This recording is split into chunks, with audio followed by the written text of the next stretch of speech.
Hi hello నమస్తే వనకం నమస్కార welcome back to my channel. So నేను మీకు చెప్పినట్లుగానే ఒక ఫిజికల్ హెల్త్ సంబంధించిన వీడియో అండ్ ఒక మెంటల్ హెల్త్కి సంబంధించిన వీడియో చేస్తానని చెప్పాను కదా. సో ఇక్కడ నా first mental health related video అనమాట. ఇది ఆల్మోస్ట్ వర్క్ చేస్తున్న ఐటీ ప్రొఫెషనల్ అందరికీ రిలేట్ అవుతుంది అనమాట. ఇది నా స్టోరీ. నేను ఫస్ట్ నా స్టోరీతో స్టార్ట్ చేస్తాను. లేటర్ దట్ ఇంకా ఎవరైనా వాళ్ళ ఎక్స్పీరియన్సెస్ కానీ అలాంటివి మీరు నాకు మెయిల్ చేయొచ్చు. నా మెయిల్ ఐడి నా ఇన్బాక్స్లో అక్కడ ఉంటుందండి, నా ప్రొఫైల్లో. మీరు మీ స్టోరీస్ ఏదైనా షేర్ చేసుకోవాలనుకుంటే యూ ఆల్ ఆర్ వెల్కమ్. నేను ఈ ఛానల్ పెట్టిందే రకరకాల ఎక్స్పీరియన్సెస్ షేర్ చేసుకొని, అందులో ప్రతి ఒక్కరు మనం ఏం ఫీల్ అవుతామంటే ఏదైనా ఒక ప్రాబ్లం వచ్చినప్పుడు అరే నాకే వచ్చిందే, నాకే ఎందుకు ఇలా అవుతుంది, అందరు బాగానే ఉన్నారు, ఇలానే మనం అనుకుంటూ ఉంటాం కదా. కానీ చాలామంది మనలాగా సిమిలర్గా ఫేస్ చేసే వాళ్ళు ఉంటారు. సో వాళ్ళు దాన్ని ఎలా ఓవర్కమ్ చేశారనేది తెలిస్తే కొంతమందికైనా యూజ్ అవుతుంది అనేది నా ఛానల్ ఉద్దేశం అనమాట. సో వచ్చేస్తున్నాను. ఇంతకీ టాపిక్ ఏంటి అంటారా? అదేనండి, లే ఆఫ్ ప్రెషర్. సో ఇప్పుడున్న చాలామంది చాలా కంపెనీస్లో చూస్తున్నదే, ఎప్పుడు న్యూస్ పేపర్స్లో చూసినా, ఎక్కడ మనం న్యూస్లో చూసినా కూడా లే ఆఫ్ అని పెద్ద పెద్ద కంపెనీస్ నుంచి చిన్న స్టార్టప్స్ వరకు ప్రతి దగ్గర లే ఆఫ్ అనేది జరుగుతుంది కదా. నేను మీలాగే నార్మల్ మిడిల్ క్లాస్ ఫ్యామిలీ నుంచే వచ్చాను. అందరం ఎలా అయితే హోప్తో బీటెక్ ఆర్ ఎంసీఏ ఎలా చేస్తారో నేను బీటెక్ చేశాను అనమాట. నేను నా కెరీర్ చాలా లేట్గానే స్టార్ట్ చేశాను. బట్ నేను కెరీర్ స్టార్ట్ చేసేటప్పుడు ఒక 6 నెలలు జాబ్ చేస్తే చాలు, నాకు డిఫరెంట్ బిజినెస్ ఎక్స్పీరియన్సెస్ ఉన్నాయి, చేసుకోవచ్చు. మేము ఆల్రెడీ పీజీ పెట్టామన్నమాట. సో పీజీ పెట్టవచ్చు, అంటే పీజీ అంటే హాస్టల్. సో హాస్టల్ పెట్టైనా బతికేయచ్చు, నో ప్రాబ్లం, ఇలా అనుకొని స్టార్ట్ చేశాను. కాకుంటే ఒక్కసారి ఐటీలోకి ఎంటర్ అయిన తర్వాత ఆ మత్తు అనేది నాకు పట్టేసింది అనమాట. మనం అలవాటు పడిపోయాం అనుకోండి, ఒక జాబ్ అలాగా మంత్లీ ఒక శాలరీ రావడం, ఇలా అలవాటు పడిపోయాక దాన్ని వదలడం చాలా కష్టం. అది చేసే వాళ్ళకి తెలుస్తుంది. అండ్ వర్క్ చేసే అమ్మాయిలు ఎక్కువ ఫేస్ చేసేది ఏంటంటే మెటర్నిటీ గ్యాప్లు, ఈ ప్రెగ్నెన్సీ టైంలో ఇట్లా రకరకాల ఎమోషన్స్ ఉంటాయి. కెరీర్కి బ్రేక్ తీసుకోవాలా, ఏం చేయాలా, ఇలా చాలా కూడా వస్తాయి. ఇవన్నీ దాటేసిన తర్వాత ఇప్పుడు ఈ లే ఆఫ్ ప్రెషర్ అనేది చాలా కంపెనీస్లో ఏమైపోయిందంటే, ప్రాజెక్ట్స్ ఒకప్పుడు 2 ఇయర్స్ 3 ఇయర్స్ 5 ఇయర్స్ ఇట్లా ఎక్కువ డ్యూరేషన్ ఉన్న ప్రాజెక్ట్స్ ఏమవుతున్నాయంటే చాలా తక్కువ డ్యూరేషన్స్. వన్స్ ఆ ప్రాజెక్ట్ అయిపోయిన తర్వాత మనం బయటకు వచ్చేసేయాలి. వచ్చేసిన తర్వాత బెంచ్లో ఉన్నప్పుడు కొత్తగా ఎలాంటి రూల్స్ తీసుకొస్తారో తెలియట్లేదు. ప్రజెంట్ నేను చూస్తున్న నా ఫ్రెండ్స్ కంపెనీస్ కావచ్చు, మా హస్బెండ్ని కావచ్చు, నాదైనా కూడా 3 నెలలకి 6 నెలలకి అలానే ప్రాజెక్ట్స్ వస్తున్నాయి. బెంచ్కి వెళ్ళిన తర్వాత కొత్తగా 3 మంత్స్కి వన్స్ 6 మంత్స్ వన్స్ కొత్త రూల్స్ తీసుకొచ్చేస్తున్నారు. బెంచ్లో 3 మంత్స్ ఉండాలి, లేదంటే ఓన్లీ 45 డేస్ ఉండాలి, తర్వాత ఎగ్జామ్స్ రాయాలి, ఇలా పెట్టేస్తున్నారు అనమాట. ఈ జాన్వరిలో, ఈ ఇయర్ ఇప్పుడు ప్రజెంట్ జూన్లో ఉన్నాం కదా, ఈ జాన్వరిలో నేను మామూలు డిప్రెషన్లోకి వెళ్ళలేదు. ఏంటి అంటే కొత్త ప్రాజెక్ట్ వస్తుంది, మళ్ళీ ఆ ప్రాజెక్ట్లో సక్సెస్ఫుల్గా చేస్తున్నాము. అండ్ వాళ్ళు డ్యూరేషన్ ఇట్లా ఇస్తారు కదా, జూన్ వరకు అలొకేషన్ ఉంది ఇట్లా అనేసి, ఆ అలొకేషన్తో సంబంధమే లేకుండా చాలామందిని లే ఆఫ్ చేశారనమాట. నా కళ్ళ ముందే నేను చూస్తుంటే నా ఫ్రెండ్స్ని ఈ వీక్ చూసిన వాళ్ళు నెక్స్ట్ వీక్ ఉండట్లేదు అనమాట. అలా ఉన్నప్పుడు ఇంకా మనకు తెలియకుండా ఆటోమేటిక్గా ప్రెషర్ వచ్చేస్తుంది కదా. అదొకటైతే మాకు జూన్ వరకు అలొకేషన్ ఉంటే మార్చ్ లోపే అయిపోతుందని చెప్పేశారనమాట. మేము అనౌన్స్మెంట్ ఇచ్చేస్తున్నాము, కంప్లీట్గా రామ్ డౌన్ చేసేస్తున్నాం ఆ ఫీచర్స్ని అన్నట్టు చెప్పేశారు. ఏం జరుగుతుంది, ఎందుకు ఇలా అవుతుంది, ఇన్ కేస్ క్వశ్చన్స్ అనమాట. ఒకవేళ లే ఆఫ్ అయిపోతే నెక్స్ట్ పరిస్థితి ఏంటి, మళ్ళీ ఏం చేయాలి, మనం తక్కువ దానికి వెళ్ళాలి, లేదా బ్రేక్ తీసుకోవాలా, ఏం చేయాలా అని ఏదో వర్క్ చేస్తున్నాం కానీ మైండ్లో మొత్తం ఇదే రన్ అవుతూ ఉంటుంది అనమాట. ఎలా ఉంటుంది అంటే మనం వేరే వాళ్ళతో మాట్లాడుతుంటాం కానీ మన మైండ్ ఎక్కడో ఉంటుంది, సగం వింటాం సగం వినం అనమాట. ఇలాగా జరుగుతూ ఉండే. తర్వాత ఒక 1 మంత్ నేను బాగా ఫేస్ చేశాను. తర్వాత అర్థమైంది ఎందుకు ఇన్నిసార్లు ఆలోచిస్తున్నాము. ఫస్ట్ క్వశ్చన్, నేను సైకాలజీ చేసేటప్పుడు మాకు అక్కడ చెప్పింది ఏంటి అంటే, మనకి ఏదైనా ఒక ప్రాబ్లం వచ్చినప్పుడైనా, ఏదైనా మనకి అన్క్లియర్ మైండ్తో ఉన్నప్పుడు ఫస్ట్ టేక్ ఏ ఒక పేపర్ తీసుకొని దాంట్లో నువ్వు అసలు ఏమనుకుంటున్నావు, నీ ప్రాబ్లం ఏంటి, దానికి ఉన్న పాసిబిలిటీస్ ఏంటి, ఇలా మాకు ఒక సీనియర్ చెప్పారనమాట. ఇలా రాసుకోండి, మీ మైండ్ చాలా క్లియర్ అయిపోతుంది. ఫస్ట్ థింగ్ మనం అక్కడ పేపర్లో పెట్టినప్పుడే మనకున్న ప్రాబ్లమ్కి హాఫ్ ద సొల్యూషన్ కానీ దానికి ఉన్న బర్డెన్ కానీ తగ్గిపోతుందంట. ఇది వాళ్ళ డిఫరెంట్ సైకలాజికల్ థెరపీ టెక్నిక్స్ ఉంటాయి కదా, అలా చెప్పింది. నాకు అది గుర్తొచ్చింది అనమాట. ఎందుకు ట్రై చేయకూడదు అని అనుకున్నాను. ఫస్ట్ థింగ్ రాసుకున్నాం. మనం నేను ఇది నాలాగా ఉండే వాళ్ళ కోసం హెల్ప్ అవుతుందని చెప్తున్నాను. ఒక్కొక్కరికి ఒక్కో సినారీ ఉండొచ్చు, బట్ నేను చెప్పే చాలా పాయింట్స్ మీకు రిలేటెడ్గా ఉంటాయి.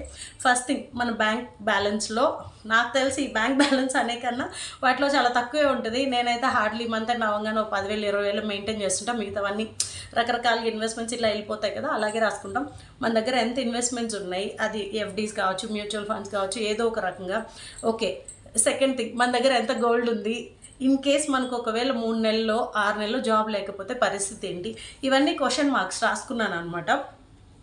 అన్నీ రాసుకున్న తర్వాత ఆలోచించాను, ఇంత టూ మచ్గా ఎందుకు ఆలోచిస్తున్నాం, దేవుడిలో ఒక ఇల్లు కొనుక్కున్నాం హ్యాపీగా. సో మనల్ని ఎవరు ఏమి ఇక్కడి నుంచి ఖాళీ చేసేది లేదు. అన్నిటికన్నా ఫస్ట్ క్వశ్చన్ ఏంటంటే, నేను ప్రైమరీ సోర్స్ కాదు కదా ఫ్యామిలీకి. ఆ క్వశ్చన్ అనేది ఫస్ట్ అర్థం కాలేదు. నేను ఇలా పాయింట్స్ అన్నీ రాసేటప్పుడు ఫస్ట్ రిలీఫ్ పాయింట్ ఏంటంటే, I'm not the primary source for the family income. అది రాసుకున్న తర్వాత చాలా రిలీఫ్ అనిపించింది. Why can't I take a break? ఇప్పుడు మనం మెటర్నిటీలో నేను అంత బ్రేక్ ఏం తీసుకోలేదు, సో ఎందుకు బ్రేక్ తీసుకోకూడదు? ఇలా నేను పాయింట్స్ రాసుకుంటూ వచ్చాను. ఆ తర్వాత వస్తే అసలు ఫస్ట్ థింగ్, మనకి ఇంకొకరితో కంపారిజన్ వద్దు. జనరల్గా నేను ఎవరితో కంపారిజన్ చేసుకోను. I feel my self unique చిన్నప్పటి నుంచి. సో ఒకరితో మనకు కంపారిజన్ అక్కర్లేదు. ఇన్ కేస్ వరస్ట్ సిచ్యుయేషన్ వచ్చేసి ఇద్దరికి జాబులు పోయినా కూడా మహా అంటే హైయెస్ట్ ఎక్స్పెన్స్ ఏమో ఉంటుంది, పిల్లల స్కూల్ ఫీజు ఉంటుంది. అంతకు మించి ఏమి ఉండదు. నాకు తెలిసినంతవరకు బెంగళూరులో మేజర్గా ఒకవేళ ఇల్లు కొనుక్కున్న వాళ్ళకైతే, లేకపోతే ఇంకా రెంట్ అనేది వాళ్ళ సిచ్యుయేషన్ బట్టి వాళ్ళు డిసైడ్ చేసుకుంటారు. పిల్లల ఎడ్యుకేషన్ తప్ప ఏముంటుంది, మహా అంటే మంచి గవర్నమెంట్ స్కూల్కి పంపిస్తాం అనిపించింది. నాకే నవ్వు వచ్చింది అది రాసుకున్నాక. ఎందుకంటే అంత లో సిచ్యుయేషన్కి వెళ్ళాం, ఏదో ఒక జాబ్ అయితే వెళ్తాం. ఏదో ఒక స్కూల్ టీచర్గా వెళ్ళినా కూడా ఇక్కడ మినిమం 25,000 to 30,000 ఇస్తూ ఉంటారు అనమాట. సో ఇవన్నీ రాసిన తర్వాత చాలా రిలీఫ్ అనిపించింది. ఇది నేను జస్ట్ ఒక 2 పాయింట్లు చెప్పాను సరదాగా, నేను రాసుకున్నా చెప్తున్నాను. అలా మీకంటూ కూడా ఉంటాయి కదా, మన ప్లస్ ఏంటి మైనస్ ఏంటి. ఇన్ కేస్ ఒక వర్స్ట్ సినారియో వస్తే, కొందరికి ఊళ్ళో వాళ్ళ పొలాలు ఉంటాయి, దాని మీద ఇన్కమ్స్ ఉంటాయి, కొందరికి రెంట్లు వస్తూ ఉంటాయి, పేరెంట్స్ సపోర్ట్ ఉంటుంది, కొంతమందికి వాళ్ళ పేరెంట్స్ సపోర్ట్ చేసేది ఉంటుంది, రెంటల్ ఇన్కమ్స్ ఉంటాయి, పేరెంట్స్ పెన్షన్స్ ఉంటాయి, ఇట్లా చాలా ఉంటాయి కదా. మీకు ఒకవేళ అలా అనిపించిన, డిప్రెషన్ అనిపించిన, ఎక్కువ మంది లేడీస్ కన్నా ఎక్కువ జెంట్సే ఈ రోజులు ఎక్కువ ప్రెషర్ ఫీల్ అవుతున్నారు. ఎందుకంటే చాలామంది సింగిల్ ఇన్కమ్తో ఉంటారు కదా, అందులోనూ బెంగళూరు లాంటి సిటీలో బతకడం అంటే అంత ఈజీ కాదు. అలా ఫీల్ అయ్యే వాళ్ళకి ఫస్ట్ ఒక పేపర్ మీద రాసుకోండి మీకున్న ప్లస్ పాయింట్స్ ఏంటి, వర్స్ట్ కేసులో మనకి ఏం జరగబోతుంది, అంతకుమించి ఏం ఉండదు కదా. మనం ఎక్కువ ప్రెషర్ ఫీల్ అయిపోయి, నేను నా ఫ్రెండ్స్ని చూసాను అనమాట, కొంతమంది ఈ ఎక్కువ ప్రెషర్తో వాళ్ళ పార్ట్నర్స్ని తిట్టడం, పిల్లల్ని తిట్టడం, ఏం చేయాలో అర్థం కాక ఆ ప్రెషర్కి ఇంకా వాళ్ళ ప్రొడక్టివిటీ తగ్గిపోవడం, చేసే వర్క్లోనే ప్రొడక్టివిటీ తగ్గిపోతుంది కదా మనం ఎక్కువ ఏదో ఒకటి ఆలోచిస్తూ ఉంటే. సో ఎప్పుడు కూడా మనం ఈ విధంగా ఈ పేపర్ పెన్ టెక్నిక్ అనేది ట్రై చేస్తే చాలా రిలీఫ్ ఉంటుంది. మీరు ట్రై చేయండి, ట్రై చేసి నాకు కామెంట్ సెక్షన్లో చెప్పండి ఇది మీకు ఎంతవరకు యూజ్ అవుతుందని. ఇదే కాదు నేను చెప్పేది, నాట్ ఓన్లీ లే ఆఫ్, ఏదన్నా ఒక ప్రాబ్లం వచ్చింది అని అనుకున్నప్పుడు మనం దాంట్లో ఎంత వర్స్ట్ సినారియోకి వెళ్ళగలుగుతాం, దానికి మనకున్న పాసిబిలిటీస్ ఏంటి అనేది కనుక మనం ఎప్పుడైతే పేపర్ పెన్ తీసుకుంటామో, ఈవెన్ దో మనకి అప్పులు ఉన్నా సరే, అంటే ఈఎంఐస్ అని కాదు, అప్పులు ఉన్నా సరే దాన్ని ఎలా చేయాలి, ఎలా తగ్గించుకోవాలి, మన ఖర్చు అనేది ఎలా తగ్గించుకోవాలి అనేది మనం ఫస్ట్ పేపర్ పెన్ మీద రాసినప్పుడు మనకి చాలా అంటే చాలా రిలీఫ్ అనిపిస్తుంది, యూస్ఫుల్గా కూడా ఉంటుంది. కొంచెం ఎక్కువ ఏజ్ ఉండే సీఏ వాళ్ళు కూడా అలాగే చెప్తారు, మీ ఎక్స్పెన్సెస్ని ఒక దగ్గర రాసుకోండి. మనం ఇప్పుడున్న డిజిటల్ వరల్డ్లో ఫోన్పే, గూగుల్ పే అని ఇష్టం వచ్చినట్టు ఖర్చు పెడుతుంటాం. సో ఈ పేపర్ పెన్ టెక్నిక్ అనేది ఒక్క విధంగానే కాదు, మన ఎమోషన్స్ని కంట్రోల్ చేసుకోవడానికి, మన ప్రాబ్లమ్ని రెడ్యూస్ చేసుకోవడానికి చాలా హెల్ప్ అవుతుంది అనమాట. చూసాక చిన్నదే అనుకుంటాం, కానీ మీరే ఆలోచించండి, చాలామంది ట్రై చెయ్యరు. లైక్ ఇలా ఉంది కదా, ఏముందిలే పేపర్ పెన్లో రాస్తే ఏమొస్తుందిలే అని అనుకుంటాము. అంతెందుకు, నేను నా ఫ్యామిలీ మెంబర్స్ కొంతమందికి చెప్పినా కూడా వాళ్ళు అంతే కదా అంటారు. ఫైనల్గా ఒకళ్ళు ఇద్దరు ట్రై చేసి ఇదేదో బాగుంది అని చెప్తారనమాట. సో ఈ టెక్నిక్ని ట్రై చేయండి. మన టాలెంట్ అనేది మనకి చాలా ఇంపార్టెంట్. మనం అనుకుంటాం కొన్నిసార్లు, మనం ఆ డిప్రెషన్లో ఉన్నప్పుడు నేను ఇంత వర్త్లెసా, వీళ్ళేంటి ఇలా చేస్తున్నారు, ఇలాంటి క్వశ్చన్స్ కూడా వస్తాయి. నేను ఫేస్ చేస్తున్నాను. మా కంపెనీలో అయితే ఆల్మోస్ట్ 10 ఏళ్ళు అలాగా మంచి మంచి అవార్డులు తీసుకొని, మా కంపెనీలోనే కాదు చాలా దగ్గరలో అలా అవార్డు తీసుకొని మంచి టాలెంటెడ్ బెస్ట్ ఎంప్లాయీస్ తీసుకున్న వాళ్ళని కూడా అలా చేసేసి వాళ్ళు ఎంతో డిప్రెషన్లోకి వెళ్ళిపోయి ఫీల్ అయిపోయే వాళ్ళు నేను చూసాను అనమాట. సో మనకి ప్రపంచం చాలా పెద్దది, చాలా అంటే చాలా చాలా పెద్దది మనం బతకడానికి. అండ్ దెన్ ప్రతి ఫెయిల్యూర్ వెనుక కూడా ఒక సక్సెస్ స్టోరీ మనకి రాసి పెట్టి ఉంటుంది.